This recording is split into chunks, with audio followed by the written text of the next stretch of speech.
कक्षा 9 के गणित के प्यारे बच्चों नमस्कार। प्रश्नावली 6.2 का पहला प्रश्न आप सीख चुके हैं। दूसरा प्रश्न भी आप करते हैं। ये दूसरा प्रश्न है आपका आकृति 6.29 में यदि ए बी समांतर सी डी है। आकृति 6.29 आपको दिख रही होगी, हमने लिखा नहीं है 6.29 लिख देते हैं। इसमें आकृति 6.29 में ए बी जो रेखा है वो सी डी के समांतर है और ई एफ रेखा भी सी डी के समांतर है।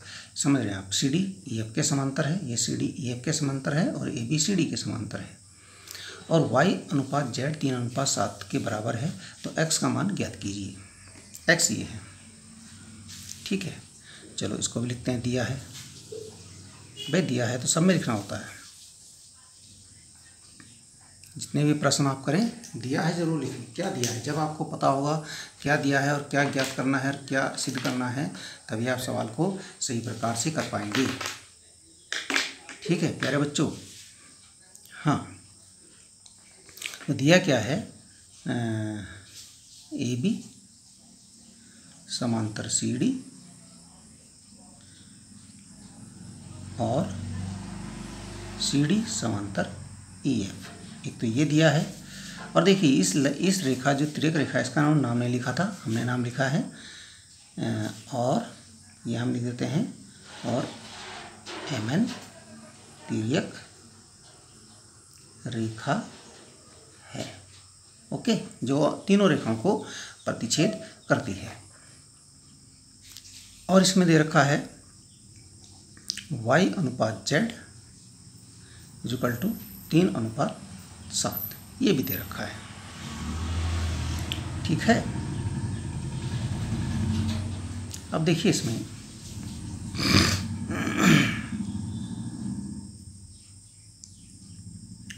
ये दे रखा है। अब इसमें ज्ञात क्या करना है, तो लिखना पड़ेगा। इतनी बातें तो हमें पता होनी चाहिए।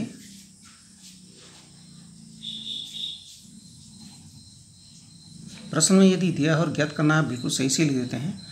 और आप हो सकता है आपके पास समय नहीं आगे करने का, इतना भी लिखते हैं आप, चित्र बनाते हैं तो आपको नंबर मिल जाते हैं। आपको एग्जाम में नंबर मिल जाते हैं, क्योंकि आपको पता है यदि कि क्या दिया है और क्या ज्ञात करना है, तो इसका मतलब ये है कि आगे आप हल भी कर सकते हैं। तो ज्ञात करना है, ज्ञात करना है x का मान, जो कि नहीं पता। अब देखिए अब क्या करेंगे, हल करेंगे इसको। यहाँ दे रखा है, एक चीज़ दे रखी है, y अनुपात z बराबर 3:7, ये आपको दिया है। ठीक है ना, मान लेते हैं, माना y बराबर 3 है ना, पहले 3a और z बराबर 7a, ये हमने मान लिया। इसको हम नंबर पॉइंट 1 लिख लेते हैं। ठीक है, अब देखिए यहाँ पर फिर से देखिए, अब और दिया है ए बी समांतर सी डी व सी डी समांतर ई एफ, ये भी क्या है, दिया है। अब देखिए ए बी समांतर सी डी, देखिए ए बी समांतर सी डी, ए बी समांतर सी डी है और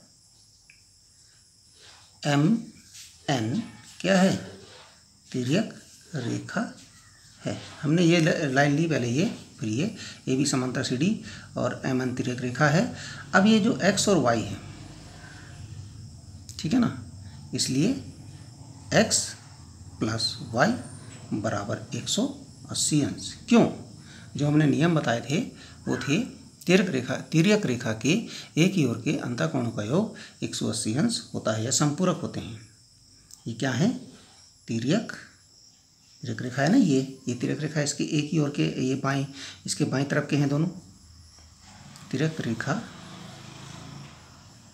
के एक ही और के अंतः कोण कैसे होते हैं भाई, लिख देता हूँ पूरा, संपूरक होते हैं।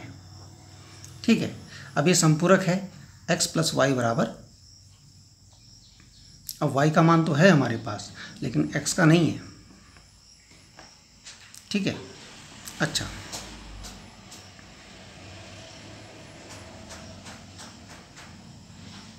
ठीक है, अब क्योंकि ए बी समांतर सी डी और सी डी समांतर ई एफ, इसको हम नंबर देते हैं, पहले इसको हम नंबर देते हैं। चलो इसको हम फिर से लिख देते हैं, x और y, y का तो है हमारे पास, x प्लस वाई का मान हमारा कितना है 3a बराबर 180 अंश।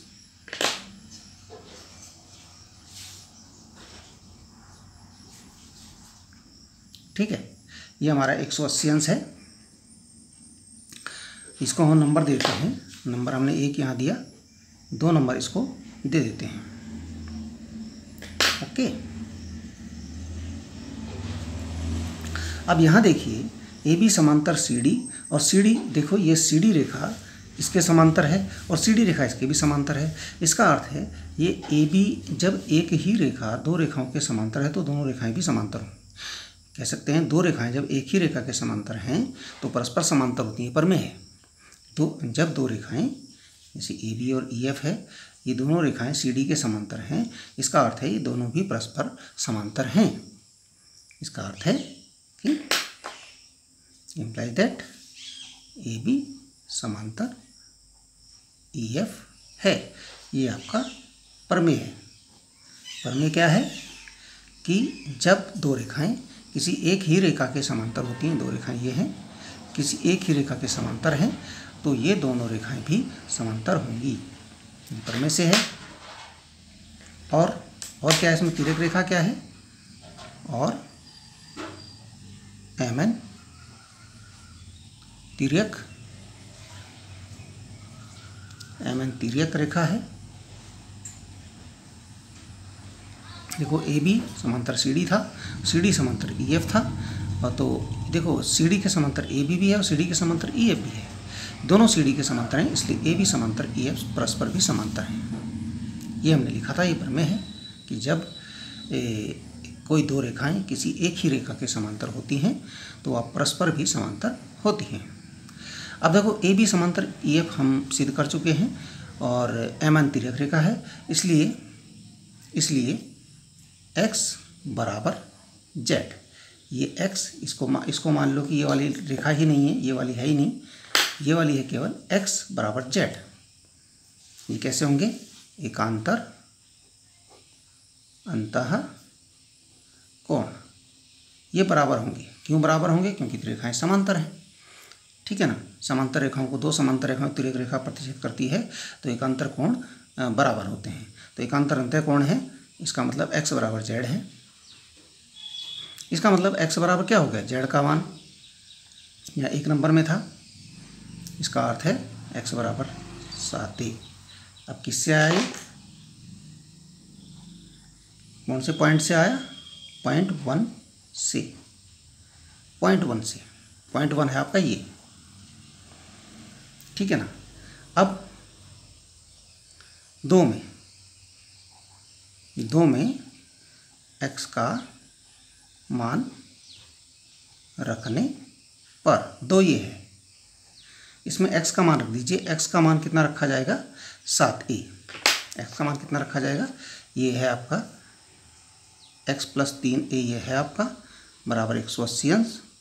तो x का मान रखा 7a प्लस 3a बराबर 180 अंश। 7a प्लस, सॉरी ये गड़बड़ हो गया, दिख नहीं रहा होगा आपको, 7a प्लस 3a हो गया 10a बराबर 180 अंश। ये a है, ठीक है ना। अब 10 का पक्षांतर क्या हो जाएगा, 10 का पक्षांतर करने पर, 10 का जब पक्षांतर करेंगे तो ये a बचेगा 180 अंश बटे 10, 0 से 0 कटा, a बराबर आ गया 18 अंश। ए बराबर कितना आ गया 18 अंश। हम यही कर रहे हैं, इसको आगे नहीं ले जाते हैं। ए बराबर 18 अंश। अब हमने निकालना है मान x का। ए बराबर 18 अंश आ गया, ये हमें प्राप्त हुआ। ए बराबर 18 अंश, तो x बराबर अतः x बराबर है 7a, इम्प्लाइज दैट 7 बराबर 7 गुणा a, x बराबर 7 गुणा 18, ए का मान 18 है, 18 सत्ता 126, x बराबर आ गया आपका 126 अंश। x बराबर 126 अंश, ये आपका आंसर आ गया। इस प्रकार से सवाल होगा। उम्मीद करता हूँ कि आपको समझ में आया होगा। इसी प्रकार से करना है। धन्यवाद।